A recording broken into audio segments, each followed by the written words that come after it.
आर्यमा देव पितर किसको कहते हैं?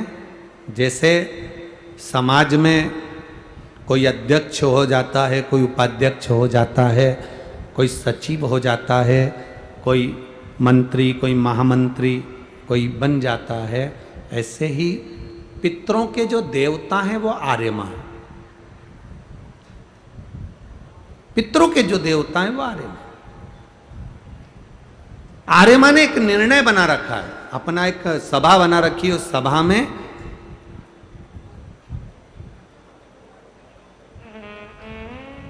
जो जीव अच्छा कर्म कर कर जाता है उसको एक पद पर प्रतिष्ठित कर दिया जाता है, जिसको देव पितर कहते हैं। देव पितर का काम क्या है? कोई तुमसे पूछे कि पितर और देव पितर में अंतर क्या है, पितर और देव पितर में अंतर क्या आता है, देव पितर का कार्य क्या है?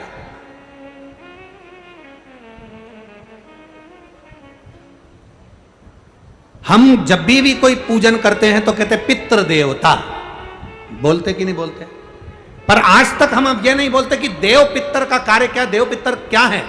पितर देव नहीं, देव पितर का कार्य क्या है? देव पितर का एक कार्य है, परमात्मा जीव को गर्भ में धारण करा देता है, पर जो शरीर गर्भ के अंदर बच्चे का बनता है, बेटा बेटी का जो गर्भ के अंदर शरीर बनता है, वो देव पितर निर्मित करते हैं। उनका काम क्या है? देव पितर का सबसे बड़ा कार्य है कि गर्भ में जो बच्चा है उस गर्भित बच्चे को शरीर कैसा देना,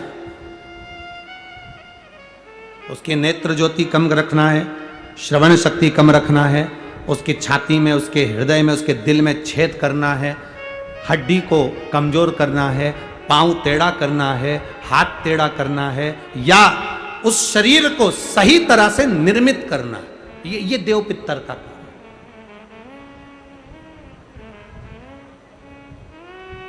ये देव पितर का काम।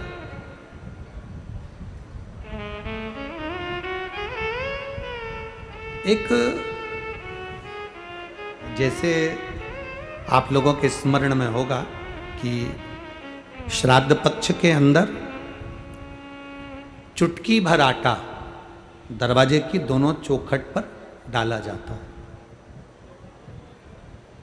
किसी किसी के यहां दरवाजे पर आटे से रंगोली बनाई जाती है।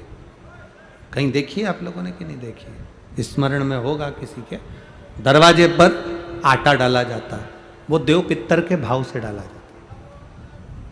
जिस बेटे बेटी का मंगल विवाह नहीं हो रहा हो, शुभ कार्य की सूचना नहीं आ रही हो, बहुत दिनों से एक फाइल कहीं लगी हुई है, अटकी हुई है, नहीं काम हो रहा, हम उनसे कहेंगे ये जो 16 दिन श्राद्ध के हैं, जितने दिन निकल गए निकल गए, जितने दिन बचे हैं उन दिन में आपके दरवाजे के बाहर एक चुटकी घर से आटा लाकर चौखट के इस ओर, चौखट के उस ओर, दोनों जगह चुटकी भर आटे को डालना प्रारंभ करो। 16 दिन श्राद्ध के पूर्ण हो।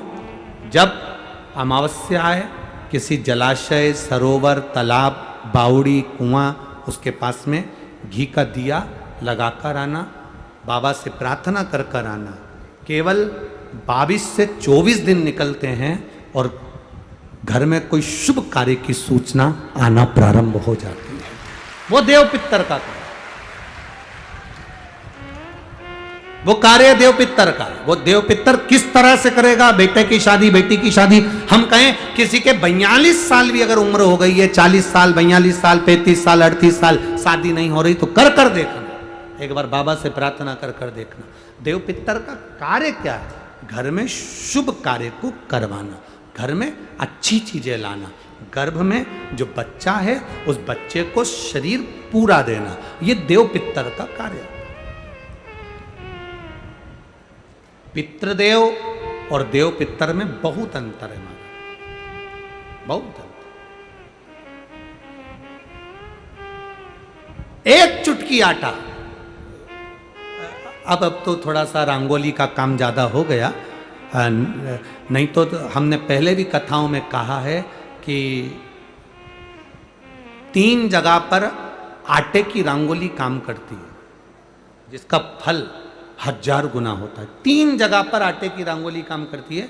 हमने पहले भी कहा, पहला पितरों की पूजन हो रही हो, पितरों का पाटा भरा रहा हो, पितरों के लिए जोत लग रही हो, पितरों के लिए या अन्य स्थान पर कहीं पूजन हो, तो वहाँ पर आटे की रंगोली काम आती है। वहाँ पर रंग बिरंगी या पत्थर की रंगोली नहीं, मिट्टी की रंगोली नहीं, आटे की रंगोली काम आती है। दूसरे नंबर पर तुम्हारे घर में यज्ञ हो रहा हो, घर के बाहर यज्ञ हो रहा हो, यज्ञ चल रहा हो, उस यज्ञ में 3 परिधियां बनती हैं ब्रह्मा विष्णु महेश की। देखिए आप लोगों ने, यज्ञ कुंड जो बनाया जाता है, उस यज्ञ कुंड पर पत्थर की रंगोली नहीं, मिट्टी की रंगोली नहीं, आटे की रंगोली डलना चाहिए। ये पहले डलती थी, अब लोगों ने फैशन में दूसरी डालना प्रारंभ कर दी। आटे की रंगोली डली होती है जब हम सांकल्य छोड़ते हैं, अग्नि को जब हम सांकल्य देते हैं, तो जिस आटे की रंगोली उस पर बनी होती है, तो हमारी जो सांकल्य छोड़ी जाती है, उसमें से एक अंश भाग हमारे पितरों के खाते में चला जाता है, जिससे पितरों की मुक्ति प्राप्त हो जाती है। तीसरा, आटे की रंगोली तीसरी, घर में शादी हो रही हो, मंडप बंधा हो, उस मंडप के नीचे जब पूजन हो रही हो, उस समय पर पत्थर की या मिट्टी की रंगोली नहीं। अगर पंडित पूजन करा रहे हैं या मंडप की पूजन हो रही है, जिसके नीचे लड़का लड़की की भांवर होगी, दूल्हा बैठेगा, दुल्हन बैठेगी, वहां मिट्टी की रंगोली या पत्थर की रंगोली नहीं, उस जगह पर आटे की, हल्दी की रंगोली डाली जाती है।